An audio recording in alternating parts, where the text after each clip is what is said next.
It starts quietly. No one notices at first because it does not look like trauma, it looks like maturity.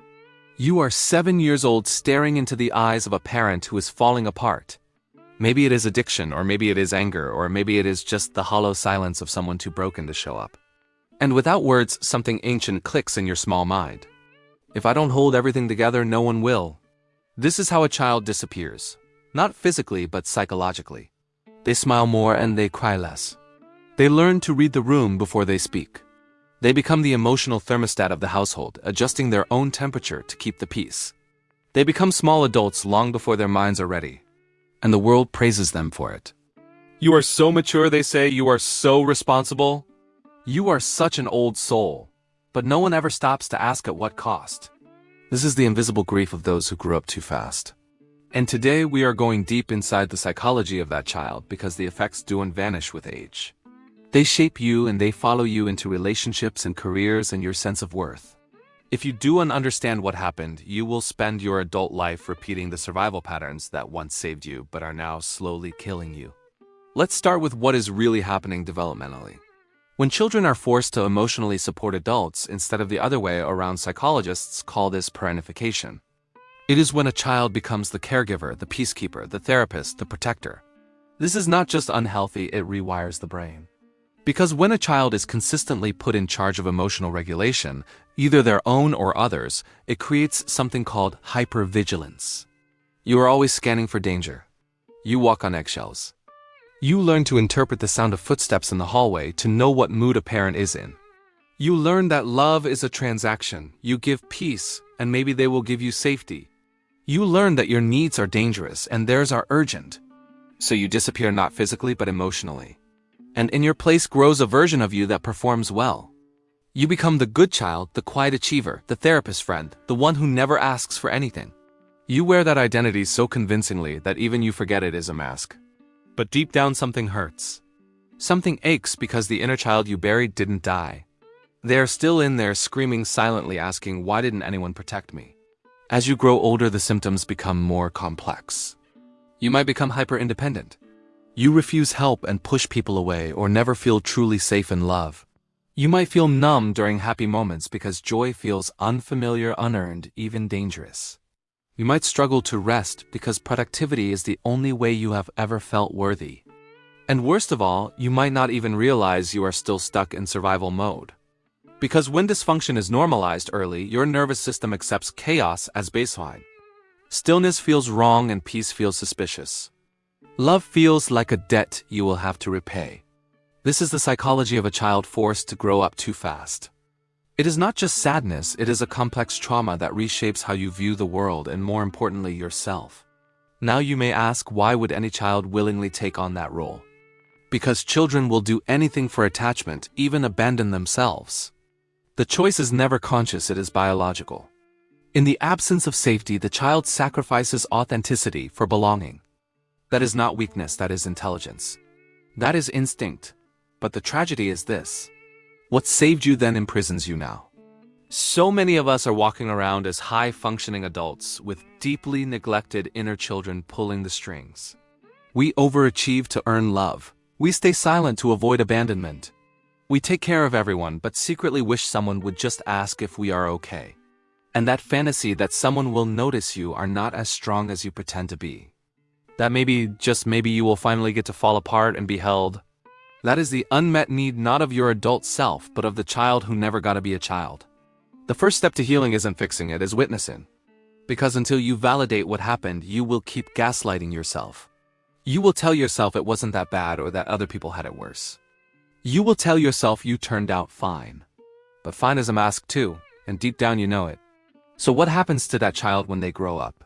They become adults who never feel safe even in calm rooms. They become lovers who can't trust softness. They become givers who can't receive. They become the kind of people who apologize for crying and flinch at compliments and confuse exhaustion with success. This is the cost of growing up too fast. Because if your childhood trained you to be strong at the expense of being soft, to be quiet instead of honest, to fix others while ignoring your own fractures, then what kind of adulthood do you inherit? You inherit a life where you are always holding your breath, waiting for someone to give you permission to finally fall apart. But here's the truth. No one is coming to rescue the child you buried. You are the one who must go back and hold their hand. You are the one who must say what no one else ever said.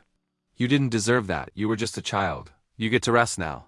This is the beginning of shadow work. Not fixing, not performing, not bypassing the pain with fake positivity, but turning toward the abandoned parts of yourself and saying, I see you now. I hear you now, and I am not leaving. That is the reparenting process. And it is brutal because it asks you to feel the grief you never had time to feel. It asks you to sit with the rage, the sorrow, and the unmet needs. To weep for the birthdays where no one showed up. To mourn the innocence you lost while protecting people who should have protected you. But that grief is not weakness. It is proof that you are healing.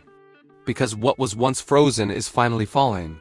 Now let's talk about how this survival pattern shows up in adulthood, subtly, tragically, and often invisibly. You might become a therapist in all your friendships, but never let anyone truly see you. You might be praised for your independence when deep down you are terrified of being a burden. You might be in relationships where you overfunction, always fixing, managing, over-explaining, and wondering why you feel resentful. You might struggle with boundaries because saying no still feels like betrayal. These are not personality traits. They are coping strategies learned, conditioned, and the good news is they are unlearnable. But only when you stop idolizing your strength and start honoring your wounds. One of the most powerful things you can do is ask your inner child a simple question. What did I need back then that I never got? You may hear answers like, I needed someone to tell me it wasn't my fault. I needed someone to ask how I was doing. I needed to play rest and laugh without fear. And slowly, very slowly, you begin to give those things to yourself. Not to fix your past, but to stop reliving it. This is how you stop seeking parents in your partners. This is how you stop mistaking anxiety for intuition. This is how you stop running from the child you were and the self you are becoming. Carl Jung once said there is no coming to consciousness without pain. People will do anything, no matter how absurd, to avoid facing their own soul. But shadow work demands that we face it. All of it. The neglected, the ashamed, the scared, the angry. Because healing isn't about becoming someone new. It is about remembering who you were before the world told you who to be. So if you are someone who grew up too fast, know this. Your maturity was never the problem. The problem was that you had no choice. But now you do. You can choose softness. You can choose to rest. You can choose to stop managing everyone else's emotions and start honoring your own. And no, it won't happen overnight. There will be days you feel like a child again. Good, that is the point. Let that child come home. Let them cry. Let them play. Let them finally be seen because you are not broken. You are becoming whole. And maybe for the first time you are finally growing up the right way. Not through pressure, not through fear, but through truth. You never had a childhood, but you still have a future. And this time you get to write it. Think about the way you handle crisis today. When things go wrong, do you immediately jump into action while everyone else freezes? Do you shut down your own feelings to manage the logistics of the disaster? That is the muscle memory of the parentified child. You were trained for crisis, so peace feels boring or even anxiety-inducing. When life is calm, you might find yourself waiting for the other shoe to drop. You might even unconsciously create chaos just to feel comfortable again, because chaos is the only home you know. This is why healthy relationships often feel lacking in chemistry. If love isn't difficult or painful or requiring you to save someone, it doesn't feel like love to you. It just feels like indifference. But that boredom you feel in safe relationships is actually safety. It is the absence of the threat you trained yourself to expect. Learning to tolerate safety is one of the hardest parts of healing. It requires you to sit in the quiet and let your nervous system adjust to a new baseline. A baseline where you are not needed.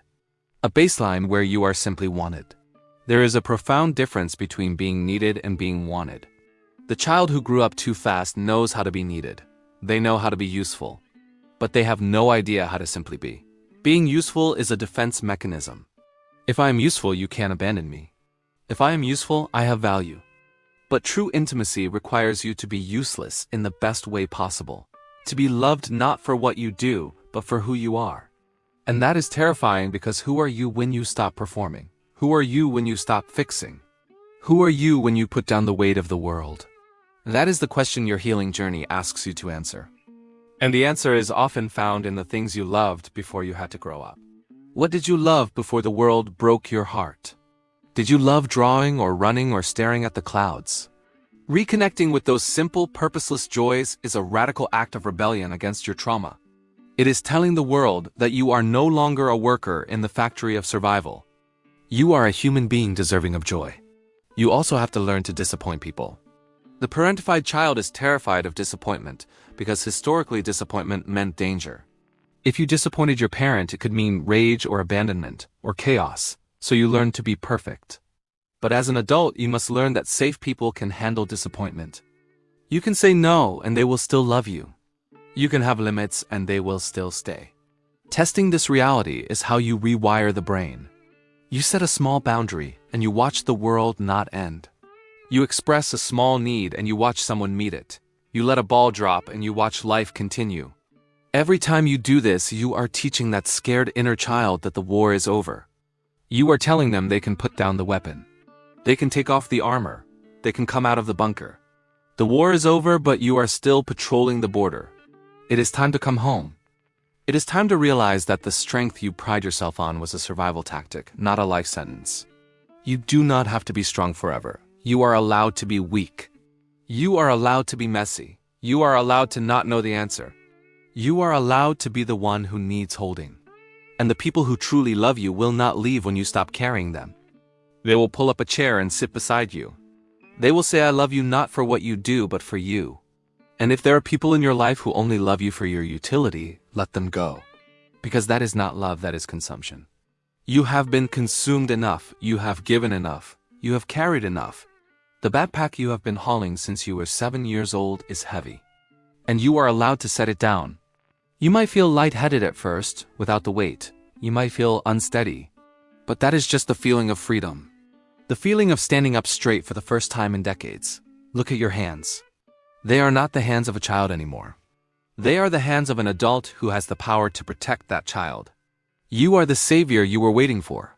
You are the parent you needed. And you are the love you deserved. So take a breath, a deep, real breath. And tell the child inside you it is okay. We made it. We survived.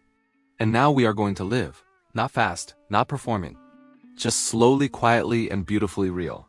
Because you didn't just grow up too fast. You survived the impossible. And now you get to experience the possible. The possible joy. The possible peace. The possible love that asks for nothing in return. Welcome to your childhood. It is finally here. It is waiting for you to begin.